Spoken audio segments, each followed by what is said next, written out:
My media product develops and challenges forms and conventions of real media products.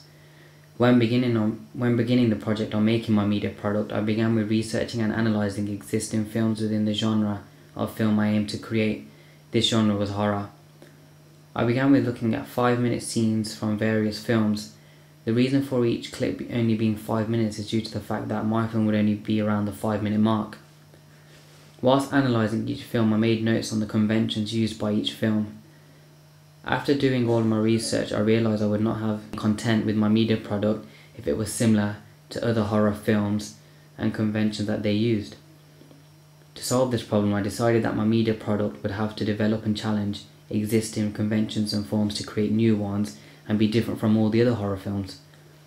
The usual conventions of a horror film include dark scenes, jumpy high music, blood, a villain, various protagonists, and a screaming of some sort. When creating my film, I tried to use little of these conventions as possible and challenge them by using the complete opposite.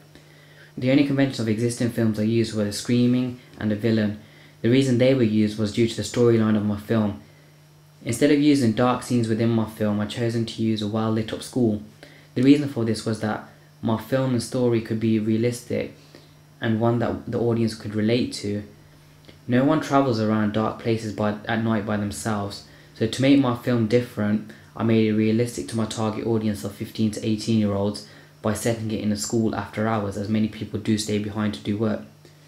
The reason for this is because audiences, as I have felt and learned from past experiences, do not understand films if they cannot relate to them, or if the film does not seem realistic.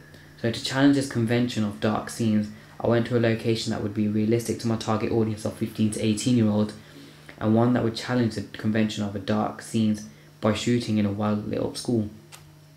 I had also chosen to not use the convention of blood within my film. This decision was made for one main reason, and that was so that the audience would not know when something is going to happen and give away the effect and feeling of actually being scared.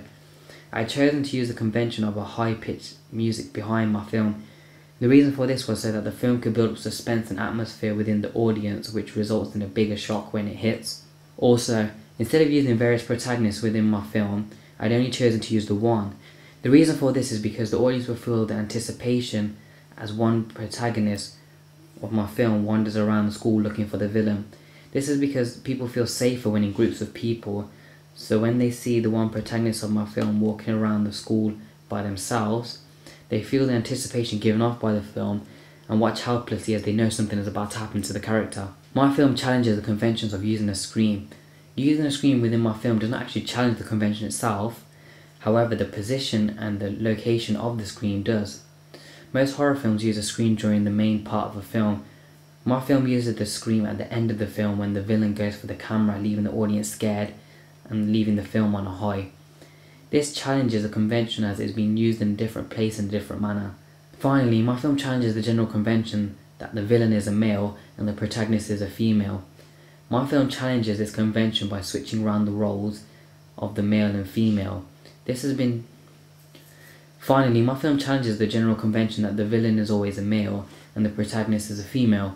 My film challenges this convention by switching around the roles of the male and the female. This has been done to make my film different and add some variation to horror film genre. The combination of my main product and ancillary text is very effective. My main product is a 5-minute horror film which is accompanied and supported by 2 items of ancillary text. My 2 ancillary texts come in the shape of a movie poster for my film and a magazine review for the film. This combination is very effective as my ancillary text complements and supports my film in its professionalism and presentation. Across all the media I have created, I ensured to keep consistency throughout to make the combination as effective as it could be. Throughout all forms of media I've used the same text font and colour scheme. The reason for this is to show consistency throughout my media, as consistency is effective.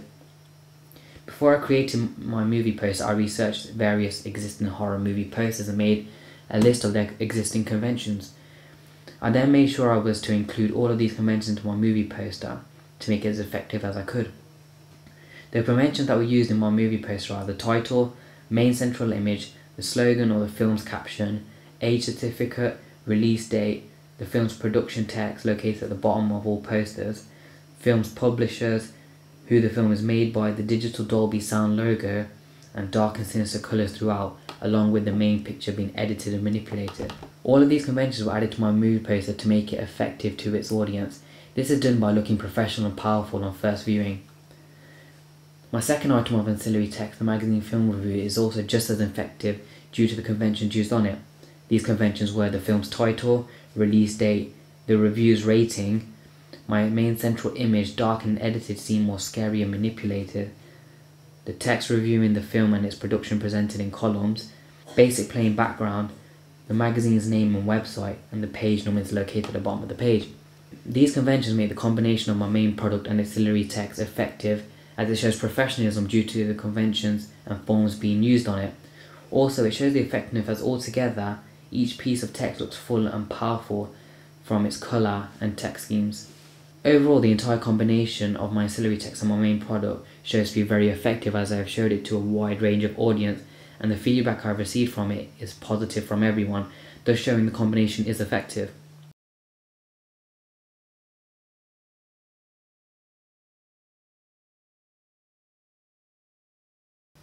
I enjoyed the film especially because it was set in a school and I could relate to the surroundings, and it took a few minutes for the storyline to get going, but once it did I found it really enjoyable, and the film could be made better with faster cuts and edits.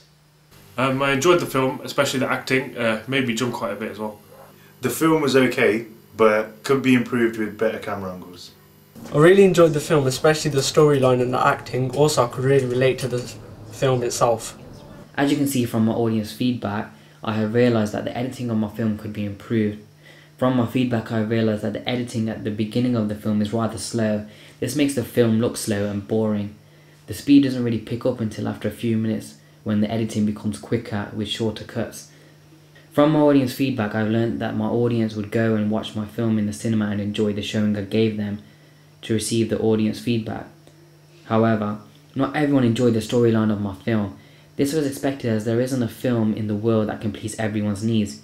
So my storyline was created to cater for the general average audience member, and from my audience feedback I can say that I have achieved the same. My audience feedback has taught me that my film could be slightly better through better planning of the film's direction and more thought of storyline that should have been edited during the filming and editing process. My audience feedback has taught me that the direction of my film could have been better through more productive planning in the direction stage. As I was also acting in my film and my partner was doing all the camera work, I could only really say where the camera should be positioned and located, and in which way and timing and sequence the actor should act in would go. To solve this issue, I should have found another actor for my film, and I myself should have directed it from behind the camera instead of telling my partner my ideas and letting her carry on with the job. I also learned from my audience feedback that the storyline could have been better if it was written out properly and developed as the film's production went on. This would have created a more enjoyable film for the audience to watch and a better product that I would have been more happier with in the end.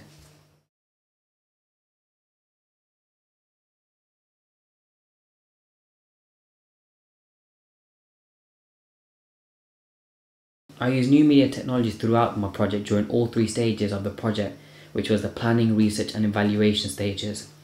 I used new media technology throughout the research stage of my project. To research my project, I mainly relied on new media technologies.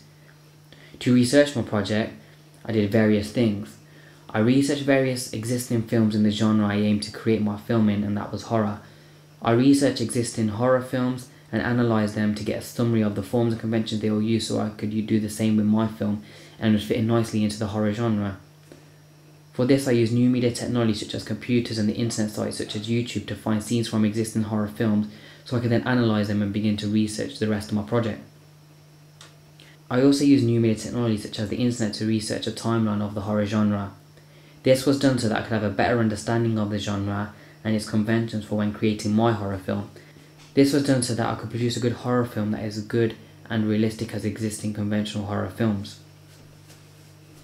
And finally, I also used new media technologies to research and collect existing movie posters and film reviews. The reason for this was so that I could analyse them and include all of the codes and conventions for when creating my ancillary text. I used new media technologies such as the internet, websites like Google Images to collect my materials to analyse. I used new media technologies throughout the planning of my film. I used software packages and the internet to plan a storyline, how the actors were going to act in it, how the film was going to be filmed, how the film was going to be directed, and how the film was going to be edited, and how it was going to be evaluated. I used new media technologies throughout this stage, such as software packages and the internet, and then used new media technologies to save it all. And finally, I also used new media technology to evaluate my project. To evaluate my project, I answered 4 questions using media technologies in the form of software packages. I then recorded my evaluation using a camera and uploaded it to my computer, where I used new media technologies in the form of Final Cut Pro to edit my evaluation and finalise the process. The final part of my evaluation process was I used new media technologies during the upload stage, as I uploaded all my work to the school's wiki where it could be marked and evaluated. New media technologies I used here were websites and the internet.